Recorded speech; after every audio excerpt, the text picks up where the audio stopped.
Kumusta po kayong lahat? Ngayong araw na to ay magluluto po tayo ng panibagong recipe. Ang tawag dito ay pininihang ribs. Ito na po yung ating mga ingredients. Pork ribs, sibuyas, red bell pepper, bawang, durog na paminta, harina, pinya or pineapple slices, liquid seasoning or toyo or soy sauce, patis, at syempre po oil para sa paggigisa natin. So yan na po lahat yung ating mga ingredients. Bago po natin simulang lutuin ay huhugasan po muna natin yung ating karne ng mainit na tubig para matanggal po yung kanyang mga lansa-lansa. Ngayon po ay simulan na po nating lutuin yung ating pininihang ribs. So magpapainit lang po tayo ng oil dito sa ating kawali.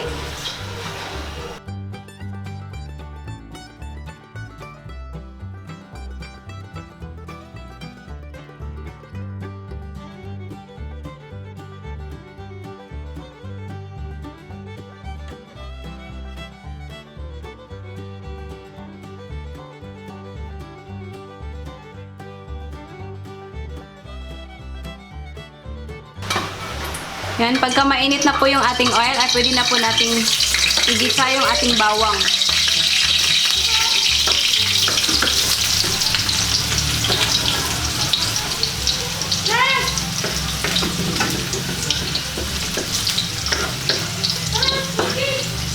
Ngayon ay isunod na po natin itong ating sibuyas.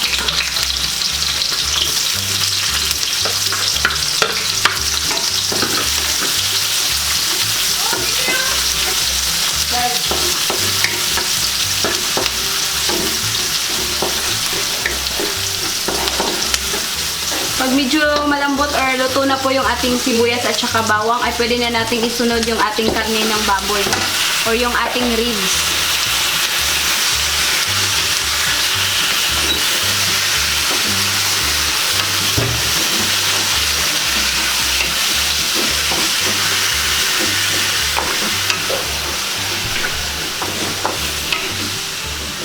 Igigisa muna natin yan. Pagkatapos nyan ay titimplahan po natin ng liquid seasoning or kung may toyo po kayo or soy sauce, pwedeng yun po yung gamitin nyo.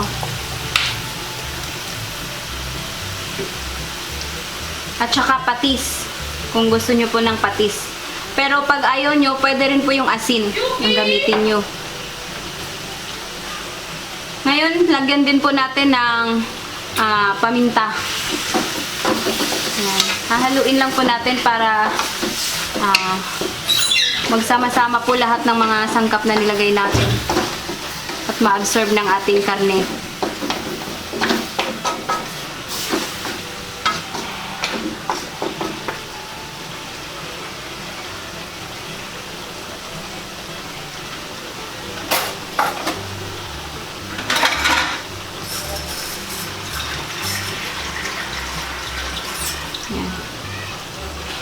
Ngayon ay lalagyan po natin siya ng tubig para po lumambot yung ating karne. Dahil kailangan po natin to na palalambutin.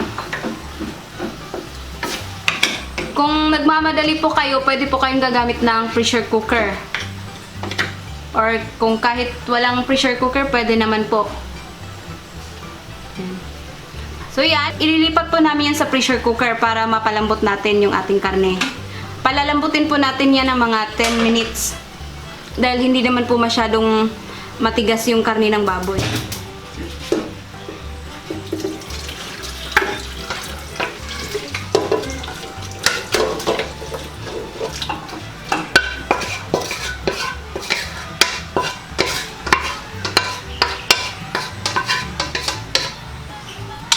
Yan, nalipat na po natin sa ating pressure cooker.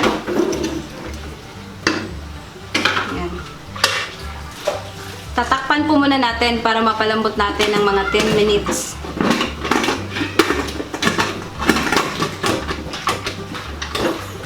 Yan. Babalikan natin yan mamaya after 10 minutes. Yan, after 10 minutes ay malambot na po yung ating karne. So ngayon, ililipat po natin siya dun sa ating kawali para mas malaki po yung ating paglalagyan. Yan.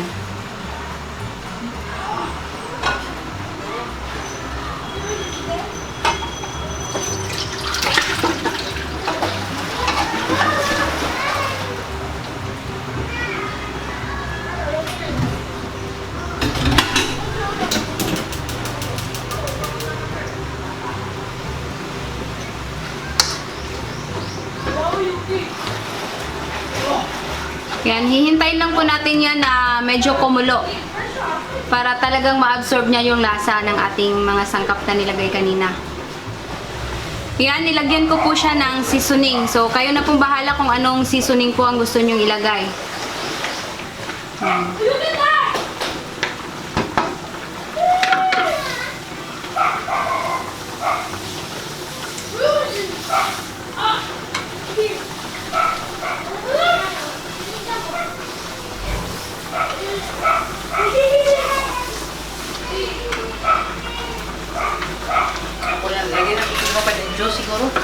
Ngayon ay pwede na nating ilagay yung ating juice ng ating pineapple, yung nasa can.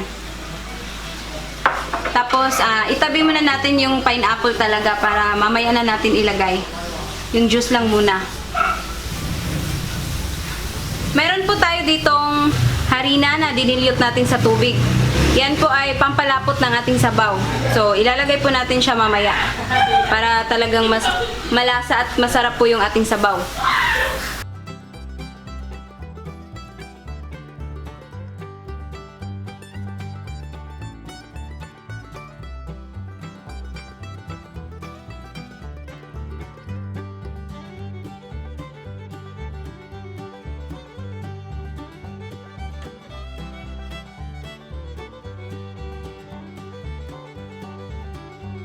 Ngayon po ay ilagay na po natin yung ating pinya.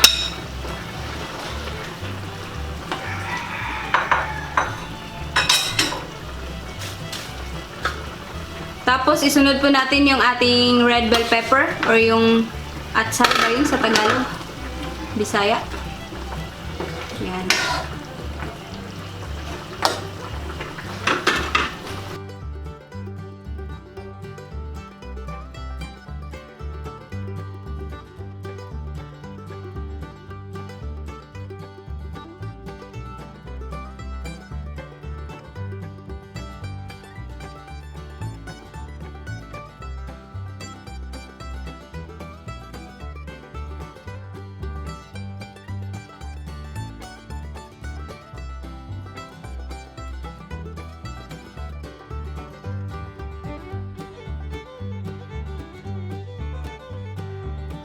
Yan, isi-simmer lang po muna natin siya ng konti para yung lasa ng ating pinya ay talagang ma-absorb ng ating karne.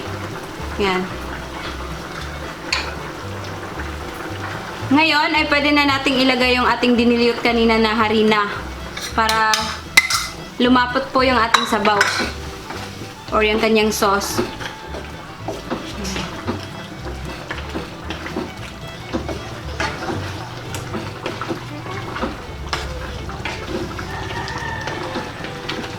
Hihinaan nyo lang po yung apoy para hindi po siya matutuyo kaagad yung ating sauce.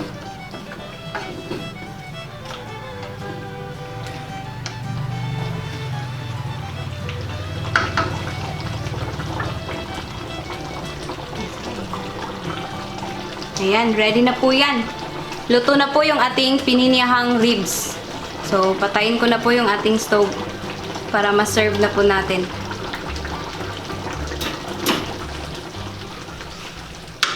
Yan na po ang ating pininyahang ribs. Sana'y nagustuhan at may natutunan kayo sa putaheng ito.